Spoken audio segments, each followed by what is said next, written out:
Terima kasih yang udah klik channel kami, Mama Happy. Kalau berkenan silakan subscribe dan bunyikan loncengnya biar dapat update dari kami. Assalamualaikum. Halo Mak. Kali ini kisah tentang Jas. Seorang perempuan yang nasibnya kurang mujur dalam mencari pasangan hidupnya. Dia diperlakukan seperti baju. Bosan dipakai, ganti baju lain. Padahal namanya Jas.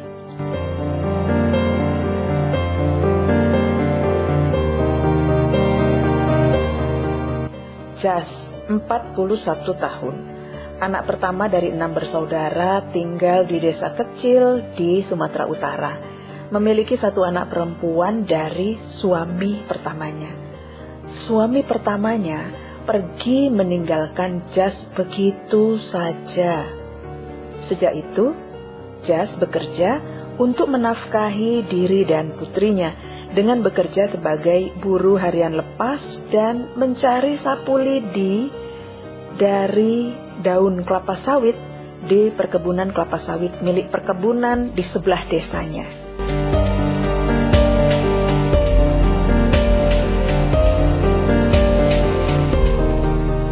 Setelah menjanda, Jas dijodohkan kerabatnya dan kawin lagi dengan laki-laki duda yang istrinya sudah meninggal 7 tahun lalu. Setelah menikah yang kedua, Jas ikut suaminya merantau ke Riau. Tapi 3 bulan kemudian, Jas pulang kampung bersama putrinya. Tidak bersama suami barunya itu. Ternyata ada masalah, Mak, dalam perkawinan mereka.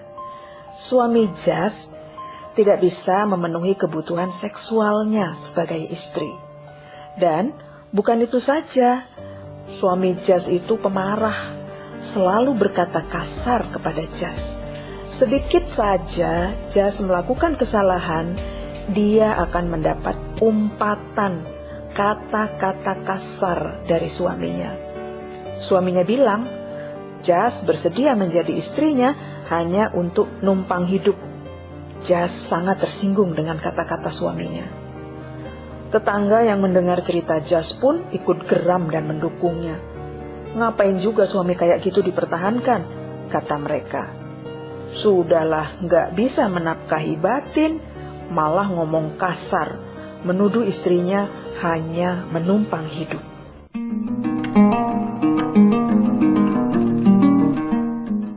Dua tahun kemudian, di perkebunan dekat kampung Jas sedang ada proyek pembangunan jalan layang.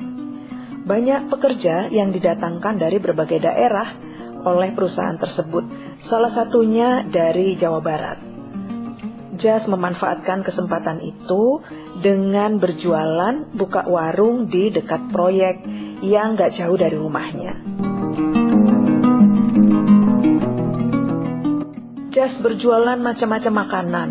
Ada miso, bakso, pecel, gorengan, kopi, susu, dan teh manis.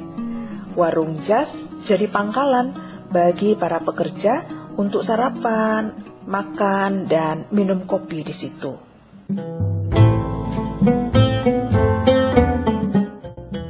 Dari sini, Jas berkenalan dan menjalin hubungan asmara dengan seorang pekerja yang berasal dari Jawa. Seorang laki-laki parubaya yang sebetulnya sudah punya anak dan istri di kampungnya. Tapi Jas jatuh cinta dengan kelembutan dan kata-kata manis yang selalu ia dengar setiap kali laki-laki itu makan di warungnya. Begitu terus, hingga suatu hari laki-laki itu menyatakan cinta dan Jas ya menerimanya. Mereka pun nikah siri, Mak. Ijab kabul dilakukan secara sederhana.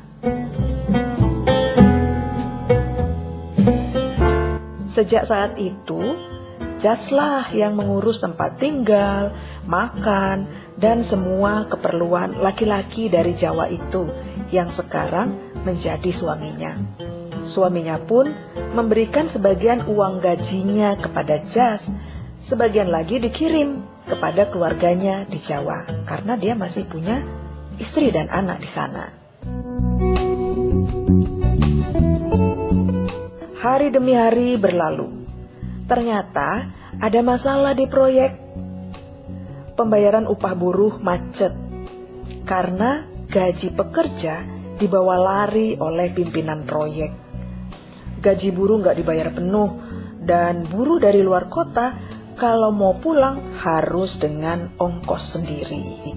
Kondisi ini juga berimbas pada suami Jas yang merupakan salah satu dari pekerja di proyek itu. Gajinya nggak dibayar lagi dengan penuh, sehingga suami Jas nggak lagi memberi uang belanja kepadanya.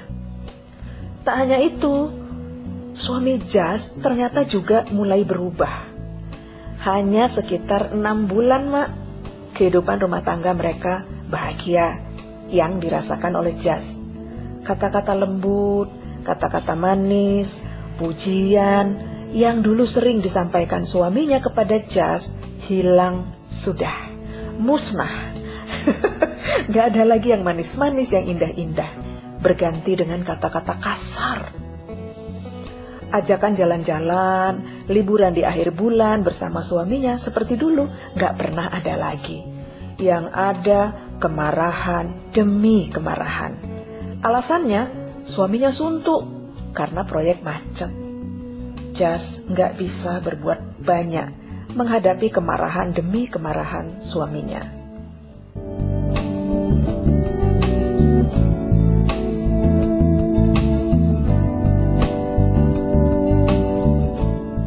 Suatu hari, Jas bermaksud pulang kampung ke Jawa. Dia minta Jas mencarikan uang untuk ongkos pulang. Jas merasa cemas. Dia takut suaminya nggak pulang kembali ke sini. Jas bertanya, kenapa tiba-tiba mau pulang? Kapan balik lagi? Bukannya memberi penjelasan, suaminya malah marah, Mak. Udah nggak usah banyak tanya, katanya kayak gitu. Bisa nggak carikan aku pinjaman untuk ongkos pulang? Toh di sini nggak ada kerjaan. Akhirnya Jas mencarikan pinjaman. Dia ngutang sana sini, Mak, sambil mengambil tabungannya. Dari tabungan dan uang utang diserahkannya 3 juta kepada suaminya. Dengan uang itu, suaminya pulang ke Jawa naik bus. Kapan balik lagi ke sini, Mas? Tanya Jas. Gak usah banyak tanya. Toh di sini gak ada kerjaan. Aku mau cari kerjaan di sana. Kalau dapat kerjaan, nanti ku kirim kau uang belanja. Sedikit pun gak enak didengar jawabannya. Perlahan, suami Jas menghilang bersama dengan bergerak melajunya bus menuju tanah Jawa. Tanpa terasa, udah 1 tahun suami Jas pulang ke Jawa. Sepanjang waktu itu, ada 3 kalilah suaminya ngirim uang belanja untuk Jas, yang jumlahnya juga nggak seberapa. Tapi Jas menerima aja dengan bahagia. Setelah itu nggak pernah lagi ada uang belanja. Sementara Jas masih berjualan di warungnya di dekat proyek jalan layang yang belum selesai pembangunannya. Tidak disangka, ternyata suami Jas datang lagi, pulang dia, Mak. Tentu saja Jas kaget, tapi bahagia dan sangat bersyukur. Kebahagiaannya nggak bisa diungkapkan dengan kata-kata. Tapi ada yang berubah, Mak, pada diri suaminya. Sekembalinya dari Jawa, perilaku suaminya sangat buruk. Suaminya jadi sangat kasar, main tangan, dan sering melakukan KDRT, kekerasan dalam rumah tangga. Bahkan sering mengancam mau membunuh Jas kalau Jas berulah macam-macam. Kalau nggak patuh, banyak ngatur, banyak meminta. Satu lagi, suaminya juga cemburuan, Mak. Karena di warungnya, Jas berhubungan dengan banyak orang kan, banyak laki-laki kan. Jas tertekan batinnya, Mak. Setiap hari mereka bertengkar, terutama karena cemburu buta dari suaminya.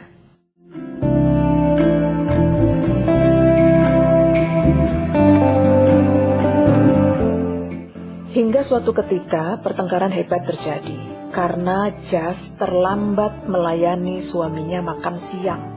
terlambat ngambilkan nasi, Mak. Suaminya Jas menuduh Jas sengaja melakukan itu karena lebih senang berlama-lama melayani laki-laki lain di warungnya. Ya Allah, Mak. Suaminya banting gelas pecah, berantakan di atas meja. Semua orang yang di warung itu kaget lihat perlakuan kasar suami Jas kepadanya. Kalau gara-gara laki-laki pembeli di warung ini kau nggak mau melayani aku, suamimu, tutup aja warung ini, tutup. Bentak suaminya dengan kasar.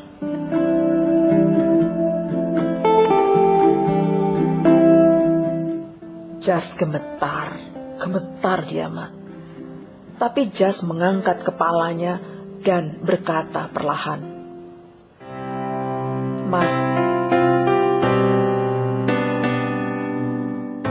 Mas, aku udah biasa hidup menderita. Punya 3 suami aku, tapi aku tetap kerja keras sendirian. Warung ini usahaku, bahkan sebelum kita ketemu. Apa maksudmu maksa aku menutup warung ini? Hanya karena aku terlambat mengambilkan makan untukmu. Marahmu seperti ini. Enggak, Mas, aku nggak mau terus-menerus kau perlakukan seperti ini. Aku bisa kok menghidupi diriku sendiri. Ternyata suami Jas tidak tinggal diam. Dia merasa terhina dilawan oleh Jas. Dia melakukan KDRT, Mak, kepada Jas. Dia pukul, dia jambak Jas di depan orang-orang. Tapi si Jas melawan, Mak. Dia mengancam suaminya, "Stop, Mas. Kalau kau pukul aku lagi, aku lapor ke polisi. Kamu melakukan KDRT." Suaminya kaget dan segera berhenti lalu pergi meninggalkan Jas. Ada perasaan lega dalam hati Jas ketika itu. Setelah peristiwa itu, akhirnya suami Jas memilih pergi lagi, Mak. Dia memutuskan pulang ke Jawa, pulang kepada istri pertamanya di sana. Dia meninggalkan pesan kepada Jas, lebih baik bercerai daripada punya istri gak patuh sama suami. Begitu katanya. Jas terdiam, hatinya perih, luka, sedih, tapi juga merasa lega. "Pergilah, Mas. Aku ini Jas kok, bukan baju yang sesuka hati kau pakai, lalu kau campakkan kalau kau sudah beli baju yang baru." Jas tersenyum seorang diri. Tiba-tiba Jas merasa lucu karena menemukan kata-kata itu.